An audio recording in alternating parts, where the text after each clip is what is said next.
Welcome to the Cash Flow Project Podcast. Are you looking to better your financial situation by increasing your cash flow? Too busy to hunt for real estate deals or don't know where to start? Then you're in the right spot. Join us as we dive in and talk about investing for cash flow using multifamily real estate. Welcome to the Cash Flow Project Podcast. I'm your host, Steve Fieros with Tri-City Equity Group. And today we have Lesley Ann Morris on the show. Super excited to have Lesley on the show. She's got an amazing operation going in the Smokies with short-term rentals. So really excited to have her on today. She spent years working in the commercial banking industry, making money, of course, for other people. But at some point, she decided to go ahead and develop a portfolio of her own. So she's done that now, launching some ancillary businesses with property management, with a turnkey acquisition arm, turnkey business, creating a one-stop shop for investors that are looking to get into the short-term rental space. So super excited to have her on. She also has an amazing goal. I would definitely want to dive into it, of empowering 1,000 women in the real estate space to become millionaires. Specifically using the same tools that she has, with short-term rental. So really want to dive in a little bit into that as well. To get her story. So Lesley, welcome to the show. Excited to have you on today. Thanks, Steve. Thanks for having me. Well, I really appreciate you coming on too, because I know you mentioned your elevator's out. So, I know stuff like that is part of the journey, but I appreciate you taking some time with us and really to kind of explore, a little bit about your story and kind of what you've got going on. But for those of our audience that might not be familiar with you and your background, tell us a little bit. How'd you get started in real estate investing and passive investing? Kind of give us a little background on you. Yeah, totally. Well, I live in Nashville. I'm here about half the time. And then the other half is in the Smoky Mountains, of course. So it's just a few hour drive between the two areas. But yeah, I live in a high rise and the elevator's out. So I'm trapped. But yeah, no, I got started in real estate and not that long ago. I mean, I would always buy a home and then live in it and remodel it and then sell it and move in 2 years. That was like my very initial strategy, which started in like 2010. But in 2019, I discovered short-term rentals and it was completely accidental. I always knew I wanted to be a real estate investor and I wanted to have a portfolio, but I didn't know what that looked or felt like. And so I just kind of hit this point in my career. I was in commercial banking. I was working with really big names like SpaceX and the city and county of LA, doing just some crazy, awesome stuff. But I just wasn't truly fulfilled on like the wealth building side with that. And so I kind of, sought within what I wanted. And I remembered that real estate thing was kind of like nagging in the back of my mind, if you will. And I, at that time, started a master's degree at the University of Southern California. So as I was doing the 2-year master's through the Marshall School, it kind of like blew my mind up and started making me think in different, more entrepreneurial ways. And I just was like, now's the time. I'm learning all of this. I can kind of build what I want to build side by side. And I had no idea that it would change my zip code, my career, my everything. I honestly just thought it would be like a hobby and some sort of like retirement income source, but it just became so much more than that so quickly. So I ended up buying my first cabin in 2019 and I quickly scaled that portfolio. It's worth, I think, about $7 million today. I have 10 properties, one I'm building, one I'm buying. So we'll be at 12 soon. And then because I grew it so fast and so large, I couldn't really wrap my own arms around it anymore. Self-managing is not, you cannot do that to scale. People will tell you can, you really cannot. You're going to have to hire and build out a team. So that's what I did. And then I had all of my cohort from USC coming to me saying, help us do what you've done. And so I'm just, I wasn't in that mind space. And then I thought, well, what have I got to lose? I've already gotten licensed and I'm already doing all the things for myself. Why not just kind of open up a passive strategy for out-of-state investors? So I can essentially help someone from cradle to grave on a property, depending on what their exit strategy is, or even if they want to buy and hold. I also own the property management arm. So I'm writing a book on all of it and it's just very exciting and it's fun. Oh, that's awesome. And there's so much to unpack there. And I love actually that you wrapped up there on that it's fun.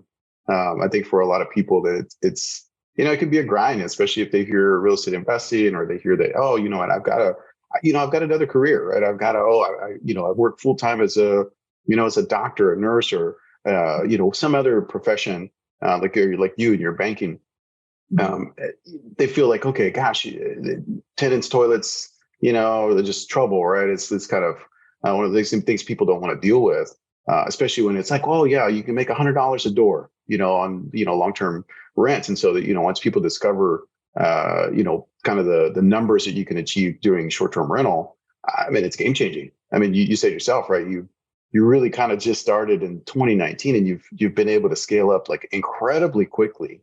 I mean, obviously that's part of your drive, and that's a testament to your skill set and your desire to do it. But gosh, I mean, if you weren't seeing the potential of it, you wouldn't pursue it, right? And I think a lot of people miss out on the fact that you really can scale up quite quickly compared to maybe some other strategies. So, but yeah, another thing I wanted to point out too, just a part of your story there. There's so many of us that work in the industry and spend years, right, developing other people's portfolio. Oh, we talked to a lot of agents that are like, oh gosh, I've sold hundreds of houses, but don't have any for myself. Right, like exactly. You're spending all these years working these commercial portfolios and kind of developing somebody else as well, because you're doing it already, right? But just not for yourself. So I'm so glad and so thankful that you kind of shared that bit. It's like, no, it's for you too, right? That's a big part of the investing journey is kind of the mindset component. Yeah. Well, I'm curious. How did you get on like to short-term rentals specifically? Because you could have gone, well, hey, you know what? I'm just going to do triple net lease, or go down commercial lend, like just actually, hey, I'm going to be a private lender, right? You've got experience on the money side, or I mean, there's a number of different facets of real estate. That's what I love about it. But how did you decide specifically on, hey, you know what? Yeah, I want to do the short-term rental thing. Like, what's that all about? Yeah, I had like a scare. So when I first started, I got a single family home under contract that I could just pay cash and buy, which I was doing commercial real estate lending. So I don't know why I wasn't going to use a bank's money, but I just thought, oh, I have the cash. I'll just buy this $60,000 house and just put a tenant in there and just get some cash flow going. And I jumped really quickly into that deal. I even formed like an LLC out of state where the property was. And then like overnight, the seller changed his mind. And that kind of like feared me a little bit, because I thought, what if a tenant changes their mind and they're gone and they just leave in the middle of the night and then this is out of state. So it just immediately, like, that problem was such a blessing in disguise, because I just went back to the drawing board and I found that property by just Googling where to buy a house cash. And I immediately changed my mindset on it. I was talking to some mentors that I had at the time. And then I just Googled something like, low price per square foot markets and like where, what's the best real estate to own. And I found this report that Airbnb puts out every year of their top 5 markets for the prior year. And 3 of those were in Eastern Tennessee. So then I said, wow, I need to look into that.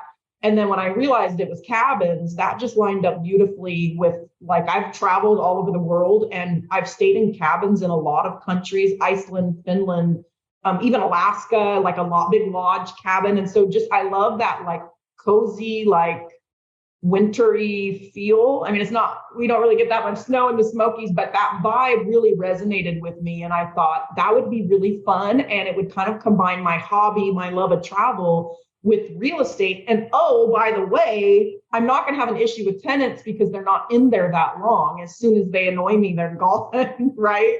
So that was kind of how I got into it. And I didn't even think it was going to do as well as it started doing well, like overnight. But I just thought, okay, there's no lease, because I did all the, I've, in the early years of my banking career, was a credit analyst. So I did all the credit underwriting, spreads, tax returns, you name it, writing up, what are the risks, what are the mitigants of those risks? And in my mind, I was like, this is a huge risk because short-term rentals have no leases.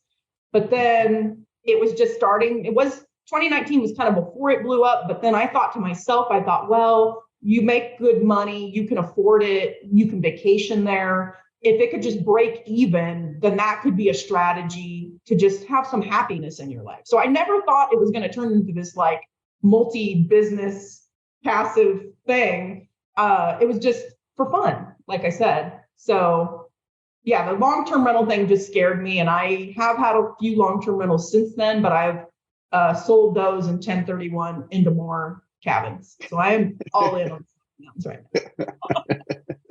I mean, I don't blame you. You got it at an amazing time too, right? I know those first few, months, that first stretch of 2020 were pretty rough, but gosh, I mean, talk about banner years. Wasn't bad there though, honestly. Oh yeah, because you still get so much, local traffic, right? There's so many people that visit the Smokies, but and that, I know, like I said, I saw amplification in numbers in those areas. I mean, across the board, really, but anything to those drivable locations. I mean, gosh, and you were just perfectly positioned to be able to take advantage of that. So that's awesome. Kudos to you. Yeah, like one thing you think would take it all down didn't. We had like a bunch of cancellations. And I was like, oh no. But then there was all this government assistance. We were able to take advantage of a little bit of that actually. And then as people canceled, we got more bookings right behind those because then people realized, I don't have to go into an office. And then the rates just shot through the roof and they haven't really come down. We've seen a slight bit of market softening just with our first back to school in a few years. And so now we're like at a new normal, which is really like historical. But I mean, Smoky's visitation with the free park is I think was 14 million last year. And prior to that, it was like 12.1. So even if it goes back to that 12 million mark, I mean, we're still going to be cash flowing beautifully. So it's pretty awesome.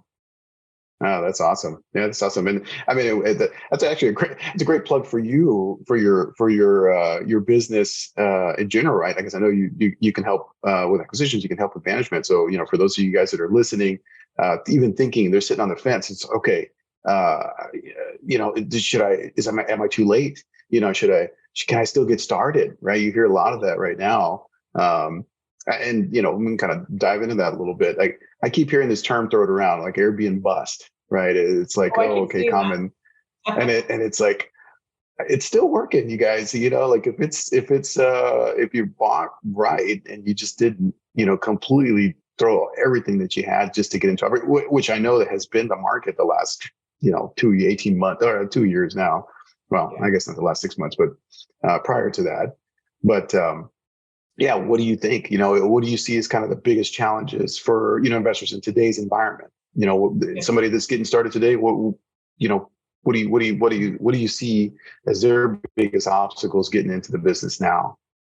Yeah, the Airbnb bust is interesting. I just assume that's clickbait and I haven't read it. So Airbnb is constantly making changes. They are really guest friendly. So if you're on the host side, it's a little bit annoying for some hosts, but in my mindset, because I'm building a company that I want, I'm creating jobs for locals and stuff. So I'm not just trying to make a bunch of money fast off of an Airbnb. That's not my strategy. So when I look at the changes that Airbnb is making, I'm for them because they do protect the traveler and there are things that the host should be doing anyway, like being transparent with the cleaning fee and not trying to bundle in and hide a bunch of fees. We have a really streamlined way that we price, but in regards to that, if you are, you've seen a drop in your Airbnb bookings or you're worried about being reliant on just one, booking website, there are multiple other ones you can list on. And then one strategy that we do with the property management company is we do a lot of Google ads. I'm spending thousands of dollars a month to capture people that are Googling how to find a Smoky Mountain cabin for rent. And we're doing some awesome things there. We're seeing our direct booking shoot up. I mean, we do a lot of very unique branding on the properties so that if they do see it on Airbnb and then they don't like all those add-on fees, I think it's 15% in some cases for the guest that they have to pay to get booked to Airbnb. It doesn't go to us.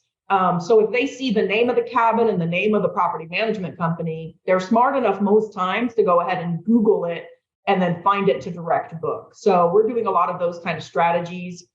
We're definitely seeing like a huge uptick in moving slightly away from Airbnb, but we are still reliant on them. So I partner with them quite a bit because of the property management company. I go to real estate conferences all the time. I was at VRMA, which is the Vacation Rental Management Association. Their international conference was in Vegas recently. And there was a closed session that I got into with some of the heads at Airbnb, and they gave out a lot of good information about what's coming and like their algorithms and stuff. I've written some blog posts about some of the stuff I learned because they told me I couldn't take video there. So I have that posted. It's out right now on Bigger Pockets. So if anybody wants to find me on Bigger Pockets, it's called Invest in the Smoky Mountains. There's a blog out there with that info, but we're just doing all those kinds of things. And I don't think it's an Airbnb bust. I mean, Airbnb has some other strategies they're implementing where they're doing more apartment renting and that sort of thing. And that doesn't really scare me. I don't compete with apartments. I don't compete with hotels. These are very unique luxury homes that look and feel like cabins. So. Yeah. No, that's awesome. And and I think you're like I said, you're touching on like different strategies there too, right? It's like, okay, because I've seen people become so reliant on, let's say the online agencies, right? Like, and they're okay. Well, I'm only on Airbnb. Okay, well, you're touching on it there. It's like, well, they have an algorithm. They can choose to kind of modify that and make changes and tweaks and all that kind of stuff to that without you controlling any of that. So you're coming at it from the perspective. It's like, well, that's just one tool in the tool belt. That's just one place where we have our properties listed. We have one place where we have them, advertising where people can find it. It's like, no, look, there's all these different avenues that you can go to help market your property, especially now, right? I mean, with all the social platforms and, with you going at it from Google as well and running ads and all that kind of stuff. It's like, well, look, guys, I mean, you'd see marketing for any other business, on multiple channels. So why would vacation rentals be any different? Right. So, and I've seen a lot of the same thing where you're talking on, hey, maybe average daily rates, maybe they just tick down slightly, but just seeing a little bit more on the occupancy side, but like pricing really hasn't come down, too much. So that's still strong. So it's just a matter of grabbing those eyeballs. There's still money out there, guys. They printed so much money the last 2.5 years. It's ridiculous. We just need to be able to be in a position to capture it. Right. So that's great. Yeah, and I don't think there's an Airbnb bust. I think you're right. It's kind of clickbait, but I've just been seeing that thrown around lately, and it's like, oh, this Chicken Little, right? It's the sky has fallen, and well, I guess we'll just throw that out the window. That that strategy is like, no, there's still a lot of opportunity out there. And like you said too, you mentioned it too. Apartments are doing different things too. There's midterm rentals coming into space too. I'm sure you've seen that, but what you're offering, right? Again, these are almost different avenues within the same asset class. Short-term rental is kind of a blanket statement, but it's like, well, there's midterm stays, there's arbitrage, there's condo, there's cabins, there's all kinds of stuff, unique stays, and what you're providing is a very specific type of product. You're really niched down there. So that's awesome, and that's. Do you see any other things now? Like obviously on the lending side, I'm sure you're keyed in on, financing options and all of that. So kind of what do you see right now, like affecting operations or again, you're handling acquisitions as well. So what kind of challenges are you seeing right now on the lending side? Or how can you help investors kind of navigate those current waters right now with the rising interest rates, the last stretch? Yeah. I mean, there's been some tightening down. Obviously, rates are up. I did see something that said rates were down, but I'm capped out on conventional mortgages. So I do all commercial or, your DSCR, your debt service coverage ratio, your asset-based lending. I'm taking advantage of those kind of things. So my rates are typically higher anyway. And I just, I do underwriting. I calculate a cash on cash ratio as well as NOI, net operating income, to make sure I'm going to make money even with that higher interest rate. It would be a great bonus if in 1, 2, 3, 5 years, depending on my prepayment penalty, if I can refi it to immediately start making more cash. But I'm always looking at what are the actual numbers now with that actual rate. The rates don't scare me. It just means you're going to make less money. You do have to be tight with your underwriting. There's a lot of different, I could talk about that for hours, but I think the biggest thing I saw like in the DSCR world was we went from having, the ability to do 15% down to, now it's 20, some lenders are at 25. And then on the conventional mortgage side, it did get harder to get and more expensive to get like a vacation home second loan where you could put 10% down and you'll have, mortgage insurance on that, but you still bake that into your underwriting numbers. So it has gotten a little tighter. The rates have gotten more expensive. Property values are still high in the Smokies. It's still extremely competitive. In that market right now, we're seeing stuff that's sitting for hundreds of days. In some cases, it's just not an optimal property. The year of COVID or 2 years of COVID where you could buy literally anything and then throw it on Airbnb and it could make a killing, those days are gone. So you really have to work with somebody who knows exactly what to buy in the market that you're looking at, and just don't get, like, I get trigger happy sometimes, and I had a 1031 exchange, so I'm like, I had this deadline, right? I had to get something, and it worked out really well, but that's not always the case. So I might have had to jump on something that was not optimal, and it wouldn't have rented as well. So, in the Smokies, we're looking at things that have like a mountain view and really are a true cabin with hot tubs and pool tables, all the boxes that you can check on, even my own website. If you come to the property management or the booking site,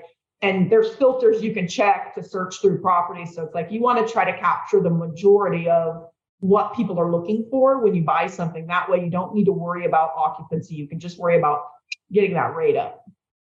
Yeah, no, that's great. And it's a lot of great information there too. And a lot of our listeners, there a lot can still be in the multifamily space. So, what we're talking about is really great for helping to kind of open some eyes and shed some light on the vacation rental component of real estate investing, right? And so, I've enjoyed it thoroughly myself, just being in the space, and of course, it opens up all kinds of doors just in terms of opportunity.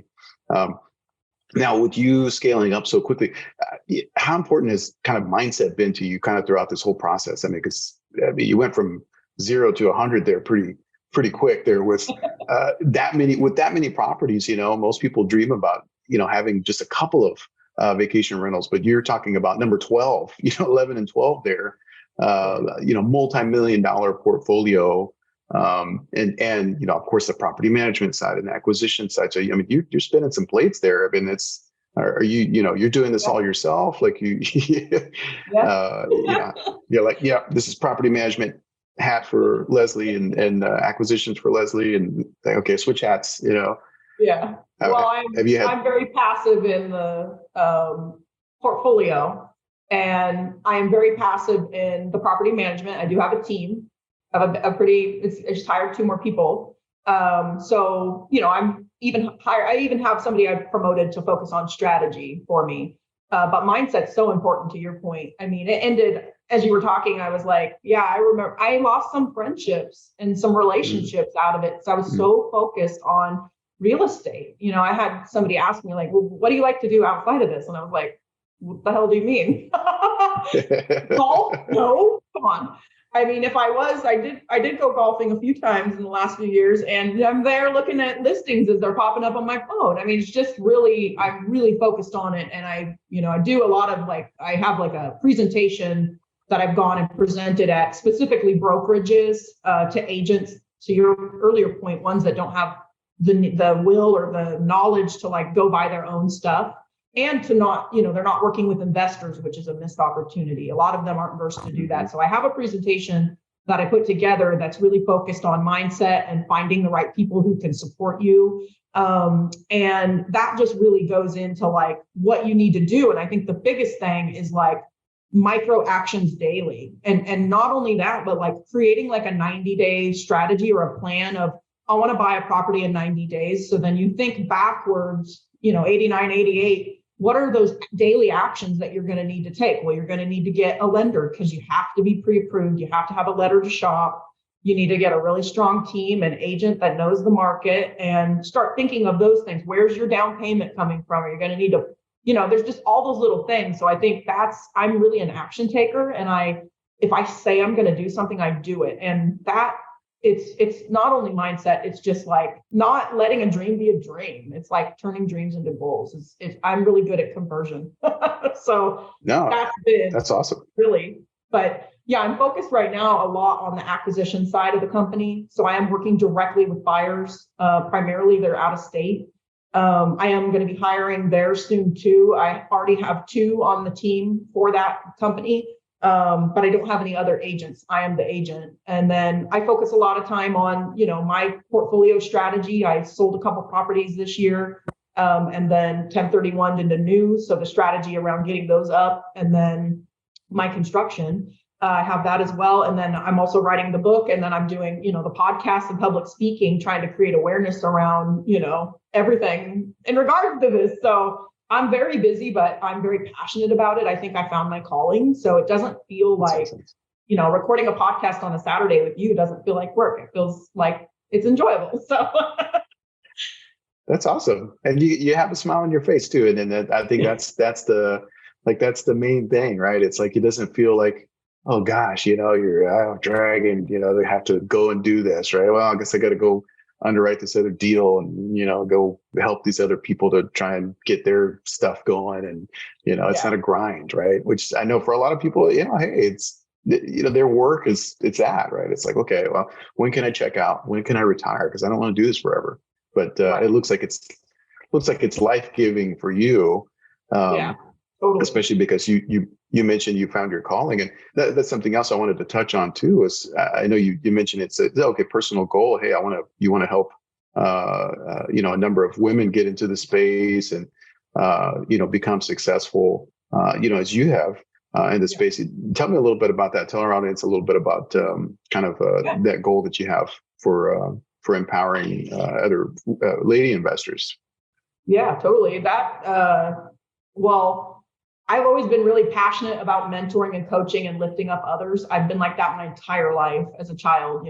I'd get in trouble. The teacher would write my name on the board with the checks after it, because I would just be talking and helping other people learn what's going on instead of letting the teacher do it. That's me. Guilty. But I was having a deep conversation with my family, specifically with my mother. And she was like, what is your goal for all this? It just seems like you're working all the time, because I don't visit that much. And she's like, are you trying to get 1,000 cabins? What the heck? So, and I just really thought about that, because my why was focused on it's the fun of it, right? And then obviously the money is awesome. I was able to quit my job, my W-2 job, and leave banking.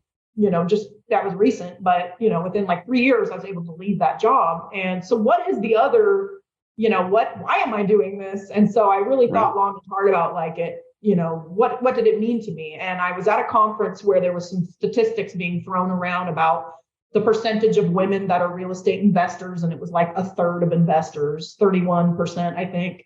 And then I remembered hearing another percentage, and it angered me immediately, because it was 90% of all millionaires are created out of real estate. And I was like, what the hell? That's a big problem then, because that means most women aren't going to turn out to be wealthy on their own. They're going to be just not lifted up in a way, reliant on a husband or a man or whatever. That's not always the case, but apparently it's the large percentage. It will be the case. So I kind of decided that's my mission. And I have some projects that are coming out next year that are very exciting around that. And so right now I'm just creating awareness around it so that I can get more people talking about it. And then I do offer mentoring and coaching, and I do most of my public speaking for audiences. I'm doing that for free right now. I don't think that will always be the case, but so just creating awareness around it and just lifting women up. I was on a strategy team when I worked for US Bank. I was on their DEI team, and then their women's empowerment. They have a lot of different minority groups within the banks that were either cultural based or minority based. And there was a women's one, and I was pretty involved with that when I was in Los Angeles. And they had some curriculum around that taught us about, imposter syndrome with women, where even when we're high achieving, we still think that, somebody else, we lucked out, it was lucky or whatever. And that's just not the case. And so I'm just trying to create awareness around why that's so flawed and what can we do about it. So I'm hoping a lot more people jump on the movement. There are a couple of books focused on it. And then there are groups that are focused on, women's empowerment and real estate investing, but it's not enough yet. So it will be soon, very soon. That's awesome. Yeah, I love it. You gotta speak it first, right? It's that's awesome. Oh, very cool. Yeah, I'm excited for that, and seeing how awesome, or how quickly you've scaled up and you've gone after, your goals on the short-term rental side. No doubt that it'll happen. You'll reach it. So that's awesome. Or overshoot it is what we'll say, right? Yes. So I didn't say that's incredible. 1,000 women millionaires is 1 billion in net worth. That's amazing. why I came up with that's 1,000. awesome. That's why I did that. I was like, wow, that's like so lofty. Is that even doable? Yes. Oh, yes, it is. Yes. That's awesome. And it's incredible, right? So it's like, all right, ladies, they just printed off all that money. You got to be able to capture some of that, right? That's great. Yeah. Well, very cool. Well, at this point of the show, I want to transition to we do a fire round every episode. Just kind of quick answer questions. Are you up for that? Sure. Yeah. She's like, yeah, I'm ready. She's like, oh, I didn't have my coffee. Oh, no. That wasn't a fire round. No. Yeah. All right. First question. What is the best book recommendation that you have other than, Rich Dad Poor Dad? Rich Dad Poor Dad. I would say The Millionaire Real Estate Investor. It's a Gary Keller book. Keller Williams, Gary Keller. That's a pretty good one.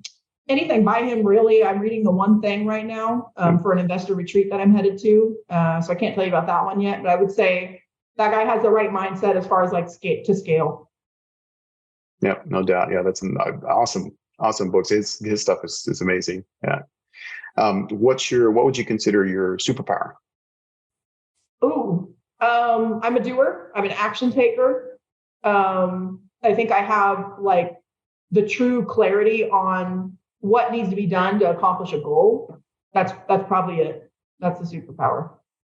No, that's great. And it really is. I know you mentioned that earlier, and I was thinking that too. It's like, oh, I hope she says that as her superpower, because doesn't come naturally to everybody. I mean, I know you've seen that, in your career. So that's great.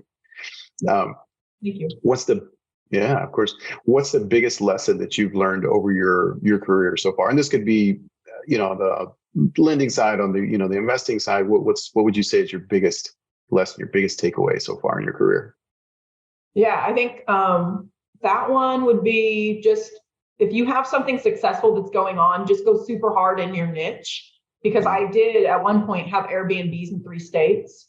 And it spread my team thin. There was, the environment in the Smoky Mountains is so friendly around vacation rentals. There's not much you got to worry about. Occupancy wise, it's awesome. But then I was in like a market in Florida, and then I had a market in Alabama, and they're just not equivalent. And so I wish that those funds would have just funneled right back into the Smokies, and which is ultimately that's what I did. And, you learn a lesson there. I didn't lose money. I actually I made money on it. They still performed, and I still made money when I sold them, but just the time, the time is the important factor that was lost there. I could probably own 2 more properties right now if I would have just went hard in the niche that I already was building. No, that's great. Yeah. And that's something I picked up in, in our conversation is, it's one strategy, one market. We're just going to hammer that thing. And, you niche down and just go all in. Yeah, no, that's really, really good. I am looking at other markets though. So I'm not going to say never, but just right now, this is too good to not focus 100% of my time on. So. Yeah, no, absolutely. I mean, you're doing your due diligence. I mean, you have to be mindful of, okay, well, hey, market trends. Okay, where's the money flowing? Where's, demographics, all that kind of stuff. So exactly. For the busy working professional, we're trying to work towards financial freedom. What advice would you have for them? Yeah. I wrote a blog post on it actually and broke it down into actionable steps. It's on Bigger Pockets. That's awesome. But, I mean, it's like you got to figure out where your passion lies. I mean, it might not even be real estate. Not everybody is. Some people are risk adverse to this, and there is risk in real estate. So that's the first thing, is really figuring out your why of where you want to head and why you want to head there and how you're going to head there and calculate. I mean, anything can be done if you have the right recipe, right? That's like making cookies. Like in theory, you could do it. I can't do that, but I don't bake. But yeah, I would say that's the biggest thing. But definitely, if anybody's interested, to check that out on Bigger Pockets. It's a short, like a few minute read. You're like, humble brag. No. Also, I can't cook. There's that. Help me out.